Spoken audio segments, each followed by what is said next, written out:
समीना पाशा से गुफ्तगू हुई।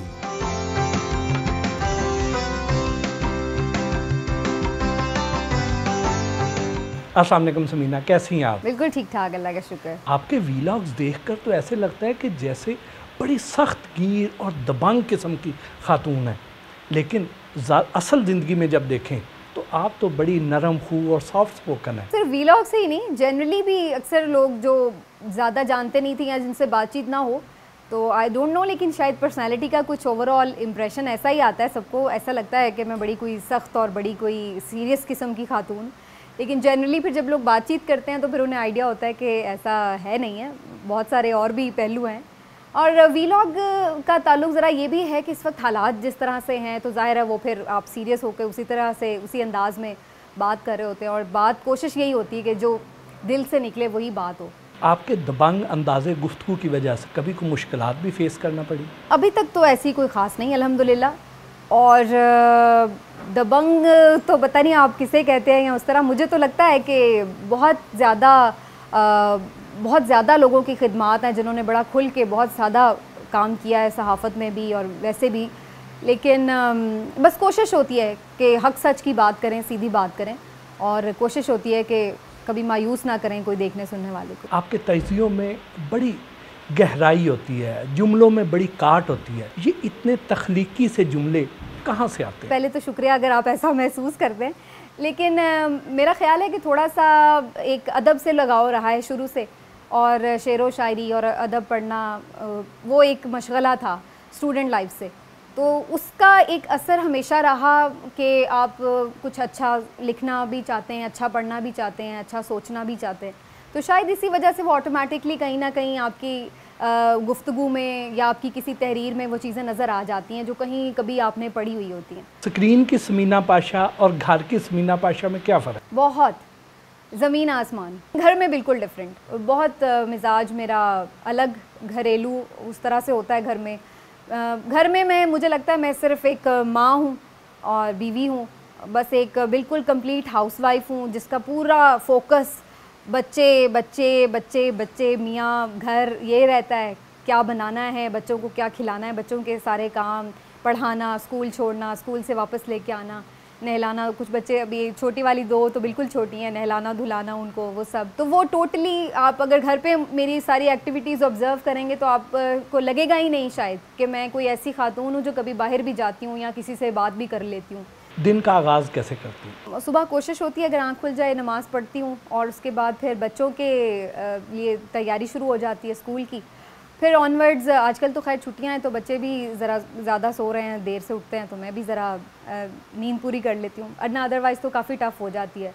फिर सुबह उनको तैयार करना, स्कूल भी खुद ही ड्रॉप कर लेती हूँ, ड्रॉप करके और उसके बाद फिर आके दोबारा मेरी कोशिश होती है एक आध घंटा अगर मिल लूँ, तो बस इस तरह से उनके साथ। शरारती थी या खामोश तबा? नहीं, खामोश तबा तो बिल्कुल नहीं थी, टॉकेटिव थी बहुत, और शरारत तो शायद इतनी मुझे नहीं याद कि बहुत ज़्यादा मैं करती थी। फ़नकार बहुत थी, मतलब किसी ने कोई एक जुमला दे देना है, भाई इस पे बोलना शुरू कर दो, तो बस हमने जनाब तकरीर शुरू कर देनी है।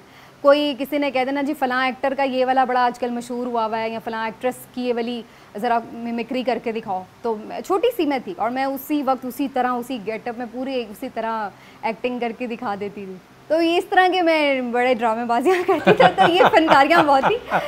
ये इंटरेस्टिंग चीज़ थी कि जो उसमें रही। इधर से नात पढ़ी, इधर से गाना भी गा लिया, इधर से किरात भी कर ली, इधर से डांस भी कर लिया, तो सारा ही काम सारा कुछ ही हो रहा होता।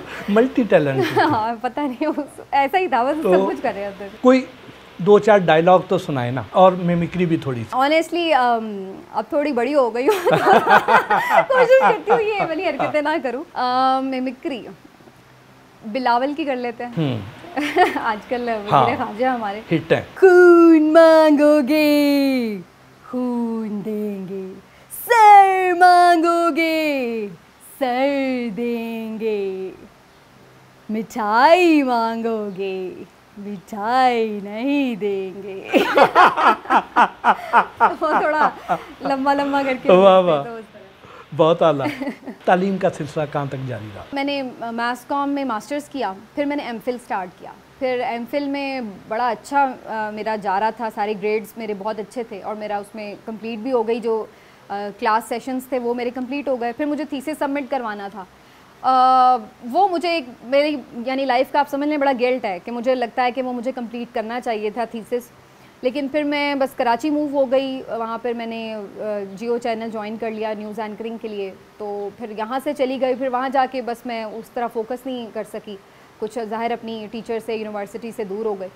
तो वो फिर मैं बस थीसिस कंप्लीट नहीं कर पाई, उसकी वजह से मेरा जो एमफिल था वो नहीं कंप्लीट हो सका। तो इस बात का मुझे बड़ा आज तक भी अफसोस होता है। क्या बचपन से ही एंकर बनने का शौक़ था? नहीं, एंकर बनने का बिल्कुल शौक़ नहीं था।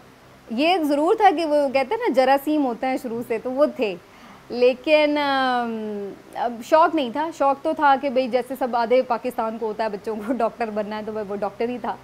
लेकिन फिर ये था कि FSC प्री मेडिकल भी किया, अच्छे मार्क्स थे, एंट्री टेस्ट भी दिया। फिर आपको पता है लिमिटेड सी सीट्स होती हैं उसकी मेडिकल की, तो जब उसमें एडमिशन नहीं हुआ तो फिर मैं बड़ी डिसहार्ट भी थी कि क्या करूं। फिर कुछ उसके अलावा भी प्लान था नहीं, तो मैंने फिर जर्नलिज्म के साथ ग्रेजुएशन की और फिर मैंने उसी में ही मास कॉम में मास्टर कर लिया। तब तक भी मेरे जहन में नहीं था कि मुझे कोई एंकर बनना है या जर्नलिस्ट, प्रैक्टिकल जर्नलिस्ट बनना है।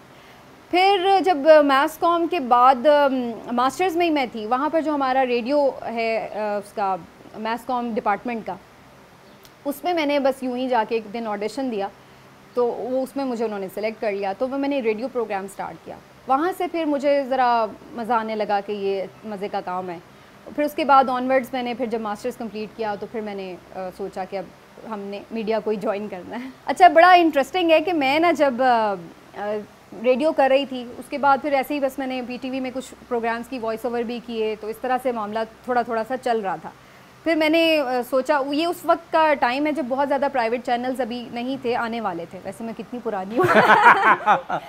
उसके बाद ये हुआ कि कुछ चैनल्स का हम सुन रहे थे उन दिनों में कि जी वो लॉन्च होने वाले हैं, तो मैंने सोचा कि मैं कुछ जाके ऑडिशन वगैरह दूँ, क्योंकि मुझे अच्छा, मैं आपको एक बचपन की आपने बात की थी तो उससे मुझे याद आया अभी कि जब मैं छोटी थी तो मेरे नाना अबू मुझे अक्सर कहा करते थे कि ना अखबार पढ़ के सुना दो। तो मैं उन्हें अखबार पढ़ के सुनाती थी तो वो बड़े खुश होते थे, कहते थे इतनी छोटी है और इतनी अच्छी इसकी उर्दू है ना, बड़ी साफ़ उर्दू है और बड़ी अच्छे से ये अखबार पढ़ती है, तो ये ना बड़ी होकर अखबारी नुमाइंदा बनेगी।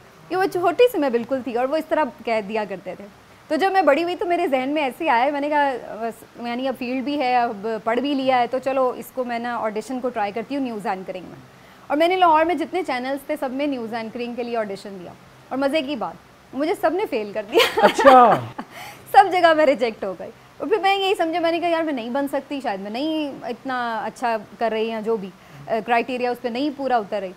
तो फिर मैंने वक्त न्यूज़ में एज ए रिपोर्टर ज्वाइन कर लिया।